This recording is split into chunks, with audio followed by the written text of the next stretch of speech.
I always thought my dog, Buddy, was just being protective.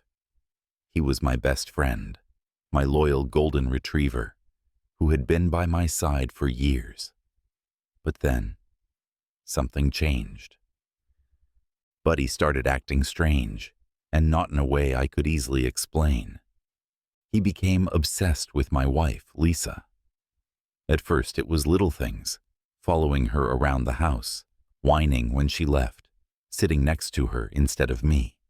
But then it got worse. He refused to leave her side, even growling when I got too close to her. That wasn't like him. One night, I woke up to find Buddy sitting at the foot of our bed, staring at me.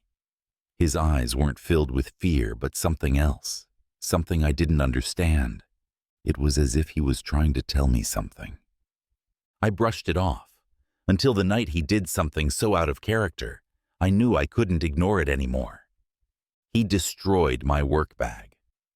At first I was furious, but then, when I picked up the shredded fabric, I saw it. A hotel receipt hidden inside. A hotel I'd never been to. My stomach dropped. That was the moment I knew. My dog wasn't acting strange. He was warning me. And when I finally discovered the truth, I filed for divorce the next day. Looking back, I should have noticed the signs sooner. Buddy had always been my dog. Ever since he was a puppy, he followed me everywhere, whether I was working in my home office, watching TV on the couch, or even just walking to the kitchen for a midnight snack. He was always there, his tail wagging, his big brown eyes watching me, like I was the center of his world. But then, something changed. It started subtly. Little things. I'd be sitting on the couch and Buddy, who normally sat at my feet, would hop up next to Lisa instead. If she left the room, he would get up and follow her, even whining at the door when she went to shower. At first, I found it cute. I even joked about it. "Guess you've got a new favorite now," I had laughed one evening, watching Buddy curl up beside Lisa while we watched a movie. Lisa just smiled, scratching behind his ears. He's just finally realizing how awesome I am. I shrugged it off. Maybe it was just a phase. But over the next few weeks, Buddy's behavior became intense. He was no longer just following Lisa. He was watching her. I'd catch him sitting a few feet away from her, staring, completely focused. His ears perked, his tail still, like he was on alert. And then, he started acting differently toward me. Buddy, my loyal best friend, started avoiding me. At first, I thought I was imagining it. But then, the little things started to add up. He stopped sitting by my feet in the evenings. He barely wagged his tail when I came home from work. If I called his name, he would glance at me, then turn back to Lisa. And then came the night that made my stomach twist. I went to kiss Lisa goodnight, leaning in as she sat in bed reading. But before I could even touch her, Buddy let out a deep, low growl. I froze. Buddy had never growled at me before, not once in the 5 years I'd had him. Lisa laughed it off. "Maybe he's just being protective. You know how dogs get." But protective of who?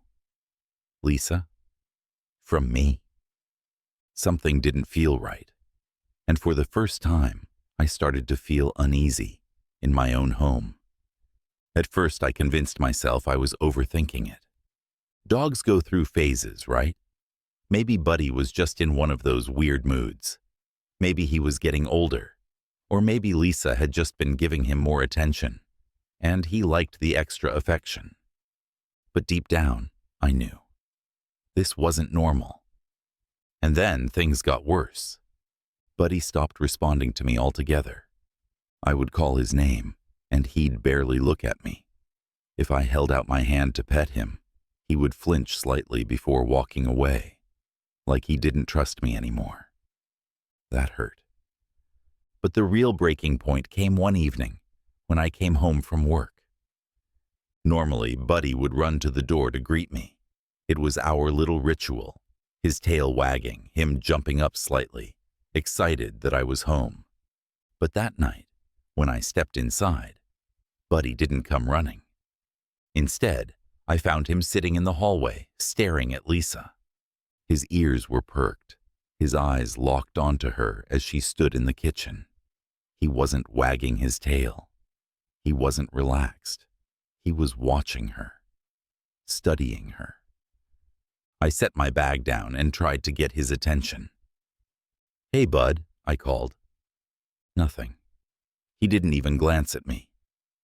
"Buddy?" Still nothing.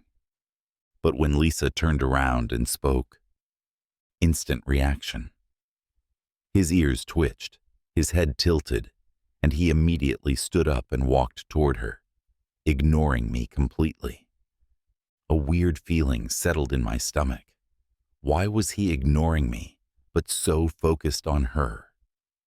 Then, things escalated.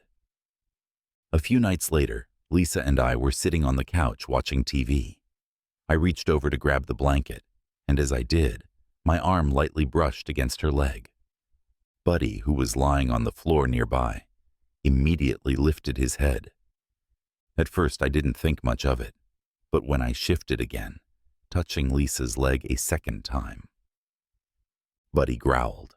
It was low, deep, and unnerving. I stopped instantly, staring at him.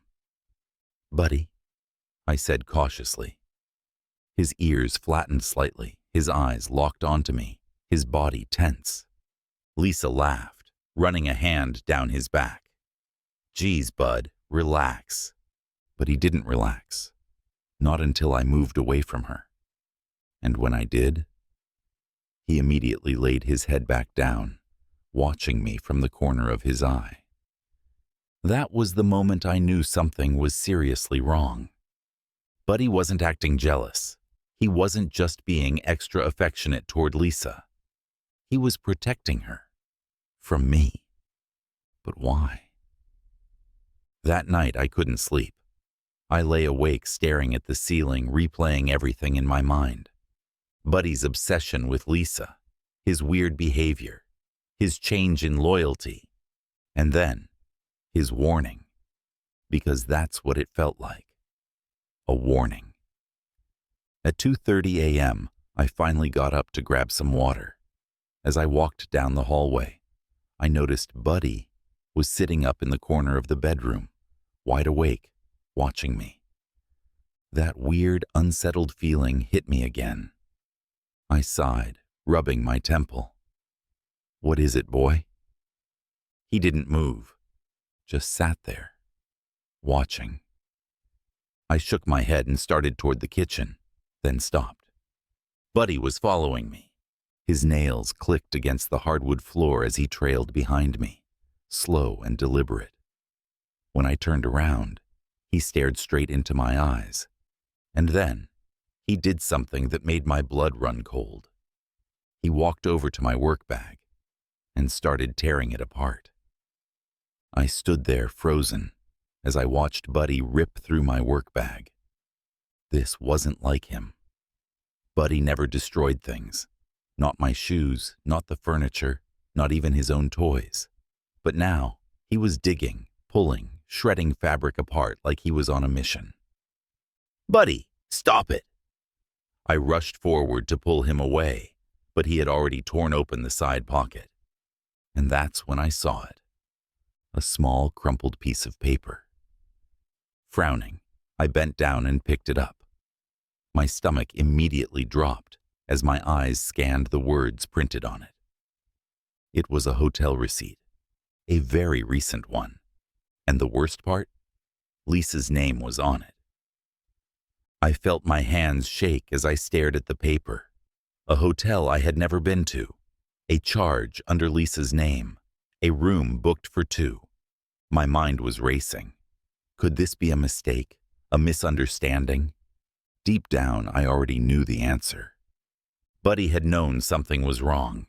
He had been trying to tell me for weeks. And now, I finally had proof. That night, I didn't say anything to Lisa. Instead, I waited. I watched. And the next day, when she told me she was going out for a brunch with friends, I made a decision. I followed her. I trailed behind her car from a distance, my heart pounding in my chest. I prayed, begged that I was wrong. But when she pulled into the parking lot of the exact same hotel from the receipt, I felt my entire world shatter. She wasn't alone. I watched from my car as she stepped out, flipping her hair over her shoulder, adjusting her dress. A few seconds later, a man walked up to her. Not just any man, a coworker of mine. She smiled at him, placed a hand on his chest, and together, they disappeared into the hotel. That was it. That was all I needed to see. Buddy had been right all along.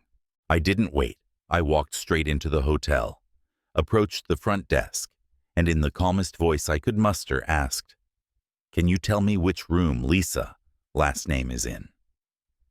The receptionist hesitated, but before she could answer, I spotted them.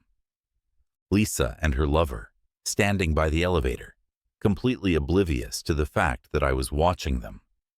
I took a deep breath and walked straight toward them. She turned, her face draining of color when she saw me. Mark? What are you—" I didn't even let her finish. I pulled the hotel receipt from my pocket and held it up.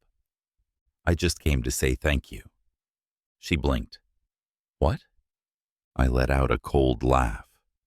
"For proving that my dog is more loyal than my wife." Her mouth opened, then closed. But I didn't care to hear whatever lie she was about to tell. I turned around and walked out the door. The divorce papers were filed the next day. Lisa tried to call. She tried to show up at the house crying, begging for forgiveness. But I was done. I had wasted enough time on someone who didn't deserve me. There was only one soul in that house who had been honest and loyal from the start. Buddy. The night I kicked Lisa out for good, I sat on the couch, staring at my glass of whiskey, still numb from everything. Then I felt it, a warm weight against my leg. "Buddy." He rested his head on my lap, wagging his tail just slightly. I let out a breath, running my hand through his fur. "You knew all along, didn't you, boy?" He let out a small huff, almost like a sigh. And for the first time in weeks, I smiled. Because no matter what happened next, I knew one thing for certain. I would never doubt my best friend again. What would you have done if you were in Mark's situation? Have you ever had a pet try to warn you about something? Let us know in the comments. And if you loved this story, don't forget to like, share, and subscribe to Stories Unfolded for more incredible real-life stories. Thanks for watching, and we'll see you next time.